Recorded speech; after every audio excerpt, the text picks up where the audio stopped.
വചനാമൃതം തയ്യാറാക്കി അവതരിപ്പിക്കുന്നത് ഡോക്ടർ ഗോപി പുതുക്കോട്.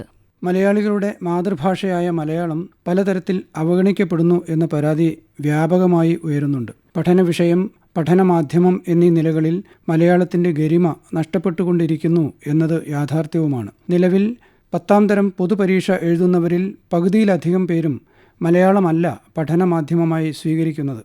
അവരെ സംബന്ധിച്ച് മാതൃഭാഷ കേവലം ഒരു പഠന വിഷയമാണ്. ഭാഷാടിസ്ഥാനത്തിൽ രൂപം കൊണ്ട മറ്റേതെങ്കിലും നാടുകളിൽ ഇതുപോലെ മാതൃഭാഷ പ്രതിസന്ധി നേരിടുന്നുണ്ടോ എന്ന് സംശയമാണ്. ഓരോ മലയാളിയും സഗൗരവം പരിഗണിക്കേണ്ട വിഷയമാണിത്. കാരണം ഏതൊരാളെ സംബന്ധിച്ചും മാതൃഭാഷയെന്നാൽ വെറുമൊരു ഭാഷയല്ല, മനുഷ്യനായി മുതിർന്നു വരാനാവശ്യമായ അടിസ്ഥാന ശേഷികൾ ഉറപ്പിക്കാൻ ഉപയുക്തമായ പ്രഥമ മാധ്യമമാണ്. അതേസമയം നമ്മുടെ മാതൃഭാഷ പ്രതിസന്ധി നേരിടുന്നു എന്ന് പരിതപിക്കുന്നതിന് അടിസ്ഥാനമില്ലെന്നും കാലം മാറുന്നതിനനുസരിച്ചുള്ള സ്വാഭാവിക പരിണതി മാത്രമാണിതെന്നും സമാധാനിക്കുന്നവരുമുണ്ട്. ഇതൊന്നും ഭാഷയുടെ ഭാവിയെ ബാധിക്കുകയില്ലെന്നും അവർ വാദിക്കുന്നു. എന്നാൽ ഭാഷാചരിത്രം അങ്ങനെയല്ല പറയുന്നത്. ലോക ജനസംഖ്യയുടെ 7000-ഓളം വരുന്ന ഭാഷകളിൽ പകുതിയിലധികവും 21ാം നൂറ്റാണ്ടിൻ്റെ അവസാനത്തോടെ പൂർണ്ണമായി നശിക്കുമെന്നാണ് 4 നൂറ്റാണ്ട് മുമ്പ് സയൻസ് മാഗസിൻ ചൂണ്ടിക്കാണിച്ചത്.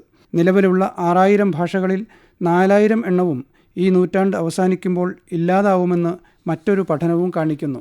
ഭാഷാമരണം, ലാംഗ്വേജ് ഡെത്ത് ഒരു വസ്തുതയാണ്. അപകടാവസ്ഥയിലുള്ള ഭാഷകൾ നിരവധിയാണ്. അത്തരം ഭാഷകളുടെ സംരക്ഷണത്തിനായി യുനെസ്കോയുടെ നേതൃത്വത്തിൽ ഒരു സമിതി തന്നെ പ്രവർത്തിക്കുന്നുണ്ട്. അമേരിക്കയും സമാനമായ ഒരു സമിതി രൂപീകരിച്ചിട്ടുണ്ട്. ഭാഷകൾക്കായുള്ള കാംബ്രിഡ്ജ് എൻസൈക്ലോപീഡിയ അനുമാനിക്കുന്നത് നിലവിലുള്ള 3000 ഭാഷകൾ അപകടത്തിലാണെന്നും 22ാം നൂറ്റാണ്ടിൽ 1000-ഓളം എണ്ണമേ അവശേഷിക്കൂ എന്നുമാണ്. 16ാം നൂറ്റാണ്ടിന് ശേഷം അമേരിക്കയിലെ ആദിവാസി ഭാഷകളിൽ മിക്കതും മരിച്ച് മണ്ണടിഞ്ഞ കഥ ഭാഷകൾക്കായുള്ള എൻസൈക്ലോപീഡിയ 1985 വിശദീകരിക്കുന്നുണ്ട്. കുടിയേറ്റം, യുദ്ധം, അധിനിവേശം, അധികാരമാറ്റം, സാമ്പത്തിക പരിതസ്ഥിതി, വ്യവസായവൽക്കരണം, നഗരവൽക്കരണം, ഇങ്ങനെ ഭാഷാമരണത്തിന് പല കാരണങ്ങളുമുണ്ട്. പലപ്പോഴും ഇതിൽ പലതും ഒന്നിച്ചു വന്നുവെന്നും വരാം. ദൃശ്യശ്രവ്യ മാധ്യമങ്ങളുടെ സ്വാധീനവും ആധുനിക കാലത്ത് ഭാഷകളെ പ്രതികൂലമായി ബാധിക്കുന്നുണ്ട്. മലയാളത്തിലേക്ക് വന്നാൽ അക്ഷരങ്ങൾ മാത്രമല്ല, നമുക്ക് അക്കങ്ങളുമുണ്ടായിരുന്നു. സ്വന്തമായി അക്കവ്യവസ്ഥയുണ്ടായിരുന്ന ലോകത്തിലെ അപൂർവ ജനസമൂഹങ്ങളിൽ ഒന്നാണ് മലയാളികൾ. അഭിമാനമായി കൂടെ കൊണ്ടു നടക്കേണ്ടിയിരുന്ന അക്കങ്ങൾ മലയാളിക്ക് കൈമോശം വന്നിട്ട് പതിറ്റാണ്ടുകളായി. പുതിയ തലമുറയ്ക്ക് മലയാള അക്കങ്ങൾ തിരിച്ചറിയാനാവില്ല, അതിനുള്ള അവസരവുമില്ല. അക്കങ്ങൾ നഷ്ടപ്പെടുത്തിയ ഒരു ജനവിഭാഗം അക്ഷരങ്ങൾ നഷ്ടപ്പെടുമ്പോൾ വ്യാകുലരാകുമെന്ന് കരുതാനുമാവില്ല. വട്ടെഴുത്തും കോലെഴുത്തുമൊക്കെ നമ്മുടെ ലിപി വ്യവസ്ഥയുടെ ഭാഗമായിരുന്നു. അതെല്ലാം വിസ്മൃതിയിലാണ്ടുപോയി. എന്തിനധികം കാലാനുസാരി എന്ന നിലയിൽ തലമുറകൾ പിന്തുടർന്നു പോന്ന നമ്മുടെ സ്വന്തം കൊല്ലവർഷ കലണ്ടറും ഏറെക്കുറെ വിസ്മരിക്കപ്പെട്ടിരിക്കുന്നു. ഇങ്ങനെ ഭാഷയുടെയും സംസ്കാരത്തിൻ്റെയും ഈടുവെപ്പുകൾ ഓരോന്നായി കൈമോശം വരുന്നത് കണ്ടുതന്നെയാണ് മലയാള അക്ഷരവ്യവസ്ഥയെങ്കിലും പരിക്കേൽക്കാതെ സംരക്ഷിക്കപ്പെടണമെന്ന ആഗ്രഹത്തോടെ ഐക്യ മലയാള പ്രസ്ഥാനം, മലയാള ഐക്യവേദി തുടങ്ങിയ പ്രസ്ഥാനങ്ങൾ പ്രവർത്തിക്കുന്നത്. പ്രൈമറി തലം മുതൽ പഠനമാധ്യമം, പഠന വിഷയം എന്നീ നിലകളിൽ മലയാളത്തിൻ്റെ പ്രാധാന്യവും പ്രസക്തിയും പൊതുസമൂഹത്തെ ബോധ്യപ്പെടുത്താൻ ഇവ പരിശ്രമിക്കുന്നു.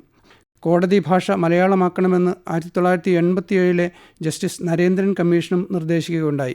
എന്നാൽ ഈ നിർദ്ദേശങ്ങളൊന്നും നടപ്പാക്കാൻ നമുക്കിതുവരെ കഴിഞ്ഞിട്ടില്ല എന്ന് മാത്രമല്ല, പഠനമാധ്യമം എന്ന നിലയിൽ മലയാളത്തിൻ്റെ നില കൂടുതൽ പരുങ്ങലിലാവുകയും ചെയ്യുന്നു.